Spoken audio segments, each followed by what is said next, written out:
Yang terbaru dari liputan haji kami, saudara, jalur dari Musdalifah menuju Mina sempat mengalami kemacetan yang parah. Dan akibatnya ada ratusan jemaah haji, termasuk juga dari Indonesia, yang sempat tertahan di Musdalifah dan harus menunggu hingga bisa diangkut oleh bus. Usai bermalam di Musdalifah, jemaah haji dijadwalkan menuju ke Mina sejak subuh. Namun kondisi bus yang terjebak kemacetan di jalur Taradudi selama berjam-jam membuat jemaah Indonesia baru seluruhnya bisa terangkut pada pukul 13.30 waktu setempat. Total ada 25 kloter jemaah yang harus menunggu giliran menanti bus menuju Mina.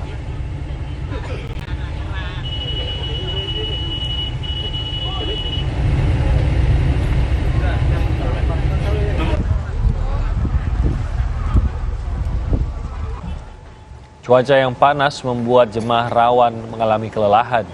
Petugas pun langsung membagikan makanan dan minuman kepada jemaah. Dirjen Penyelenggaraan Haji dan Umroh Hilman Latif memastikan jemaah yang sakit telah mendapatkan penanganan petugas kesehatan.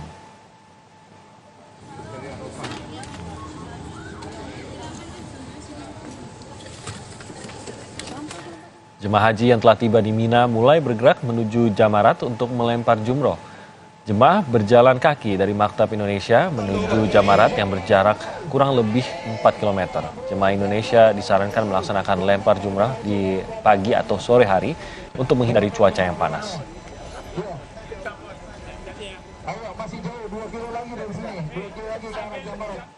Bagaimana dengan perayaan Idul Adha 1444 Hijriah di Arab Saudi? Kita sudah terhubung dengan jurnalis Kompas TV, Abel Insani di Mekah, Arab Saudi. Selamat pagi waktu Arab Saudi, Abel. Setelah sebelumnya kemarin ada lempar jumroh, apa saja sebenarnya kegiatan jemaah haji hari ini dan bagaimana Anda memantau pelaksanaan perayaan Idul Adha ataupun sholat Idul Adha di sana? Iya, selamat subuh waktu Arab Saudi, Timothy dan juga saudara. Memang dari jamaah termasuk jamaah Indonesia ini sudah melakukan lempar jumroh kemarin, tapi memang hari ini juga mereka masih melakukan lempar jumroh. Terkait dengan lempar jumroh ini memang ada 4 hari. 4 hari ini adalah di hari pertama, yakni di tanggal 10. Ini adalah lempar jumroh akobah. Nah, lempar jumroh akobah ini adalah lempar jumroh bagi jamaah yang ingin melepas ihram dan segera melaksanakan tahallul agar mereka bisa lebih leluasa dan tidak melanggar larangan ihram. Nah, untuk 3 hari berikutnya ini adalah mereka akan melakukan lempar jumroh di 3 tembok, yakni di Ula, Wusta, dan juga Akobah. Ini adalah wajib Timothy dan juga saudara, dan hanya dilakukan pada 3 hari itu saja. Nah, selain itu kegiatan yang lainnya ini sebenarnya mereka untuk menuntaskan rukun haji, mereka nanti akan melakukan tawaf ifadah di Masjidil Haram.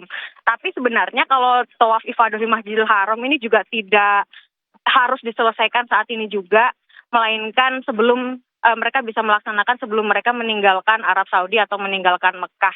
Jadi memang untuk saat ini fokus dari jamaah haji dari seluruh dunia termasuk Indonesia adalah melaksanakan lempar jumroh. Nah, untuk Indonesia sendiri, mereka akan melempar jumroh Ula, Wusta, dan juga Akobah. Ini ada disiapkan di lantai 3 Jamarot. Nah, ini memang ada bagian-bagian khusus ya, Timothy dan juga saudara, untuk menghindari atau mengantisipasi adanya tabrakan ataupun juga adanya kecelakaan, karena untuk lempar Jamarot sendiri ini tidak bisa digabungkan antara orang Asia, orang Eropa, dan juga orang Afrika. Ini melihat dari postur tubuh yang tidak mungkin bisa disatukan begitu, yang artinya ini meminimalisir adanya kecelakaan pada saat lempar jumroh dilakukan. Selain itu juga beberapa antisipasi di terowongan Mina, Timothy. Karena terowongan Mina ini kan juga cukup krusial, jadi jamaah ini sebelum atau sesudah melempar jumroh pasti akan melewati terowongan Mina. Ini juga ada beberapa antisipasi dan sudah dipasang eskalator di situ untuk memudahkan jamaah lebih nyaman pada saat berjalan kaki. Karena kalau kita lihat di lempar jumroh ini memang cukup membutuhkan tenaga yang besar.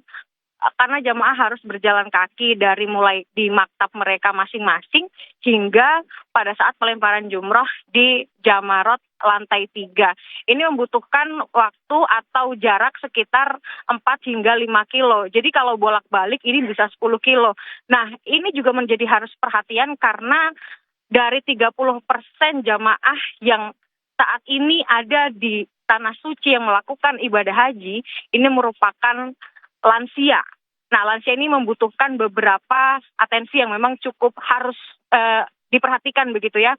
Dari mulai adanya kursi roda yang disiapkan, lalu juga tim kesehatan yang memang harus standby di mana-mana. Pengalaman saya, Timothy, tadi pada saat saya mencoba untuk patroli di sekitar tempat lempar jumroh itu, memang ada beberapa yang tersesat, ada yang beberapa yang tertinggal rombongan, lalu juga ada yang beberapa tidak kuat karena kelelahan, lalu mereka pingsan di pinggir-pinggir tembok begitu ya. Nah, ini juga harus diberikan perhatian untuk lebih bisa dari tim kesehatan untuk lebih berpatroli gitu, karena tentu saja mereka membutuhkan beberapa obat ataupun juga pertolongan pertama pada saat mereka kelelahan.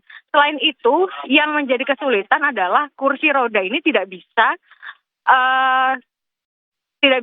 menjangkau ke tempat Jamarot. Ini memang peraturan dari Arab Saudi. Jadi pemerintah Indonesia sebenarnya sudah mengupayakan sebisa mungkin untuk kursi roda ini bisa menjangkau para lansia yang berada di lantai 3 Jamarot. Tapi ternyata dari peraturan Kerajaan Arab Saudi ini tidak diperkenankan, yang artinya mau tidak mau bahwa jamaah harus berjalan kaki. Tapi dari pemerintah Indonesia ini memberikan opsi bahwa ketika mereka kelelahan atau dari lansia ini tidak perlu memaksakan diri untuk melempar jumroh, karena melempar jumroh ini sebenarnya bisa dibadalkan.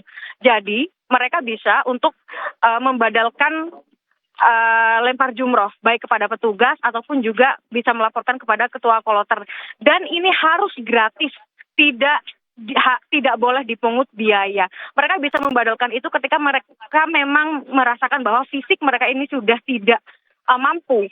Jadi sekali lagi bahwa jamaah khususnya lansia yang memang fisiknya sudah tidak kuat, jangan dipaksakan untuk melempar jumroh, apalagi lempar jumroh ini membutuhkan tenaga yang luar biasa karena mereka mau tidak mau harus berjalan kaki. Ada opsi badal di sini. Opsi badal ini bisa mereka lakukan pada petugas, bisa melapor ke petugas ataupun juga ke ketua kloter.